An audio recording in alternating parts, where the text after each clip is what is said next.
Sir ಅದೇ ಈಗ ಸೋಮವಾರ ನೂತನ ಸಚಿವರ ಪ್ರಮಾಣ ವಚನ ಸ್ವೀಕಾರ ಕಾರ್ಯಕ್ರಮ ಫಿಕ್ಸ್ ಆಗಿದೆ ಅಂತ ತಾವು ಕೂಡ ಆಕಾಂಕ್ಷಿಯಾಗಿದ್ರಿ, ಮೊದಲಿಂದಲೂ ಕೂಡ ಬೇಡಿಕೆ ಇತ್ತು, ಸಿಕ್ಕೋ ಚಾನ್ಸ್ ಇದೆಯಾ ಸರ್?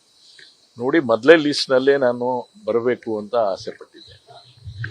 ಮೊದಲೇ ಲೀಸ್ಟ್ ನಲ್ಲಿ ತಪ್ಪೋಯ್ತು. ಎರಡನೇ ಲೀಸ್ಟ್ ನಲ್ಲಿ ಕೊನೆಗೆ ಬರುತ್ತೆ ಅನ್ನೋಂಥ ನಿರೀಕ್ಷೆಯಲ್ಲಿದ್ದೇನೆ. ಯಾಕಂದ್ರೆ ಸುದೀರ್ಘವಾಗಿ ಕಾಂಗ್ರೆಸ್ ಪಾರ್ಟಿಯಿಂದ 1981ರಿಂದ ಗುರುತಿಸಿಕೊಂಡಿದ್ದೇನೆ. ಈಗೇನು ಹೊಸದಲ್ಲ. 81ರಿಂದ ನನ್ನ ಕಾಲೇಜ್ ಜೀವನದಿಂದ ಮುಗಿದ ನಂತರ ಕಾಂಗ್ರೆಸ್ ಪಾರ್ಟಿಯಲ್ಲಿ ಗುರುತಿಸಿಕೊಂಡಿದ್ದೇನೆ. ನಾನು ಹಲವಾರು ಪಕ್ಷದಲ್ಲಿ ಇರ್ತಕ್ಕಂಥ ಹುದ್ದೆಗಳನ್ನು ಕೂಡ ಸ್ವೀಕಾರ ಮಾಡಿ ಕೆಲಸವನ್ನು ಕೂಡ ಮಾಡಿದ್ದೇನೆ. ವೈಸ್ ಕನ್ವೀನರ್ ಕಿಸಾನ್ ಸೆಲ್ ಆಗಿ ಕೆಲಸ ಮಾಡಿದ್ದೇನೆ. ವೈಸ್ ಪ್ರೆಸಿಡೆಂಟ್ ಆಗಿ, ಸ್ಟೇಟ್ ವೈಸ್ ಪ್ರೆಸಿಡೆಂಟ್ ಆಗಿ, ಸೀನಿಯರ್ ವೈಸ್ ಪ್ರೆಸಿಡೆಂಟ್ ಅಂತ ಕೆಲಸ ಮಾಡಿದ್ದೇನೆ.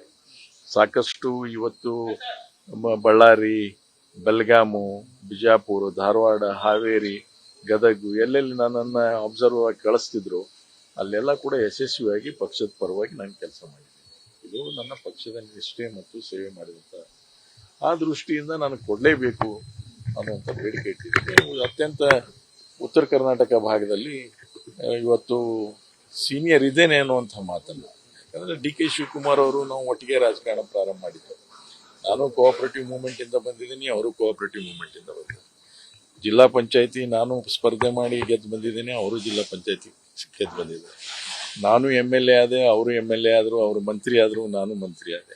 ಅದರ ದುರ್ದೈವ 2 ಬಾರಿಗೆ ನಾನು ಸೋತೆ ಅಷ್ಟೇ. 94ರಲ್ಲಿ ಸೋತೆ, 2018ರಲ್ಲಿ ಸೋತೆ. ಅದು ಬಿಟ್ಟರೆ ಸತತವಾಗಿ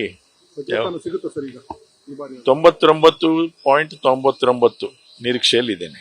ಸರ್, ನಿಮ್ಗೆ ಆ ವಿರುದ್ಧ ಷಡ್ಯಂತ್ರಗಳಾಗ್ತಿದೆ ಅಂತ ಮೊದಲಿಂದಲೂ ಕೂಡ ಇದ್ದೇ ಇರುತ್ತೆ ರಾಜಕಾರಣದಲ್ಲಿ. ಯಾರು ನೋಡಿ ತಮ್ಮ ಬೇಡಿಕೆಗಳನ್ನು ಇಡುವಾಗ ಷಡ್ಯಂತ್ರ ಮಾಡ್ತಕ್ಕಂಥದ್ದು ಸಹಜ. ಆ ಷಡ್ಯಂತ್ರ ನೋಡ್ಲಿಕ್ಕೇನೆ ಕೂತಿದ್ದೀವಿ. ಈಗ ಎಷ್ಟು ದಿವಸ ಅಂತ ಸಮಾಧಾನದಿಂದ ತಗೋಬೇಕು? ನಾನು ಪಕ್ಷದ ವಿರುದ್ಧವಲ್ಲ ಅಲ್ಲ, ಪಕ್ಷಕ್ಕೆ ಹಾನಿ ಉಂಟು ಮಾಡ್ತಕ್ಕಂಥ ಷಡ್ಯಂತ್ರ ಮಾಡ್ತಕ್ಕಂಥವ್ರು ಏನಿದ್ದಾರೆ ಅವರು ಎಷ್ಟರ ಮಟ್ಟಿಗೆ ಯಶಸ್ವಿ ಆಗ್ತಾರೆ ಮುಂದೆ ಅನ್ನೋದು ನೋಡ್ಲಿಕ್ಕೆ ನಿಂತಿದೆ.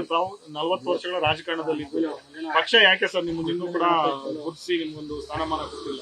ಹೇಳಿದ್ನೆಲ್ಲ, ಹಿರಿಕರಿದ್ರು ನಮ್ಮ ಜೊತೆ ಮುಂಚೆ, ಅವ್ರಿಗೆಲ್ಲ ನಮ್ಮ ಬಗ್ಗೆ ಪರಿಚಯ ಇತ್ತು. ಈಗೆಲ್ಲರೂ ಏನಪ್ಪಾ ಅಂದ್ರೆ ಬಂದಿದ್ದಾರೆ, ಅವರೆಲ್ಲ ಮಾಹಿತಿ ತರಿಸ್ಕೊಂಡಿದ್ದಾರೆ. ಹೊಸದಾಗಿದ್ರು ಕೂಡ ಈಗೆಲ್ಲ ಮಾಹಿತಿ ಯಾರ್ಯಾರು ಏನಿದ್ದಾರೆ ಅಂತ ತರಿಸ್ಕೊಂಡಿದ್ದಾರೆ. ಮುಖ್ಯಮಂತ್ರಿಯವರಾಗಲಿ, ಮಾಜಿ ಮುಖ್ಯಮಂತ್ರಿಯವರಾಗಲಿ ಎಲ್ಲರೂ ನಮ್ಮ ಬಗ್ಗೆ ಪರಿಚಯ ಇದ್ದವರಿದ್ದಾರೆ. ಅವ್ರ ಮಾಹಿತಿಯನ್ನು ಕೊಟ್ಟಿರ್ತಾರೆ. ನೋಡೋಣ ಏನಾಗುತ್ತೆ, ಕಾದು ನೋಡೋಣ. ಸರ್, ಆಮೇಲೆ ತಮ್ಮ ಹೆಸರು ಸ್ಪೀಕರ್ ಸ್ಥಾನಕ್ಕೆ ಕೇಳ್ಪಡದೆ ಇಲ್ಲ, ಅದ್ರ ಬಗ್ಗೆ ಯಾವುದು ನನ್ನ ಜೊತೆ ಯಾರು ಚರ್ಚೆನೂ ಮಾಡಿಲ್ಲ ಅಥವಾ ಅದರ ಬಗ್ಗೆ ಇವತ್ತು ಪ್ರಸ್ತಾಪ ಆಗಿಲ್ಲ. ಒಂದ್ ವೇಳೆ ಸರ್ ಸ್ಪೀಕರ್ ಸ್ಥಾನ ಇಲ್ಲ ಬಿಡಿ, ಅದು ಹೈಪೋಥಿಕಲ್. ಮೊದಲು ಮಂತ್ರಿ ಆಗೋಣ, ಜನಕ್ಕೆ ಸಂಬಂಧ ಕೆಲಸ ಮಾಡೋಣ. ಏನು ರಿಟೈರ್ಮೆಂಟ್ ಇಷ್ಟು ಬೇಗ ತಗೊಳ್ಳೋದು ಬೇಡ.